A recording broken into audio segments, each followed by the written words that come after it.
Meaning of gearing. Gearing. Gearing. Gearing. Gearing.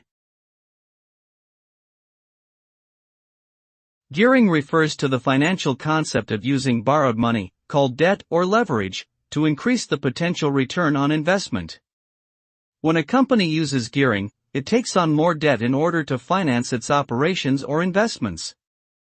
This can magnify gains if the investment is successful, but it can also increase losses if the investment fails.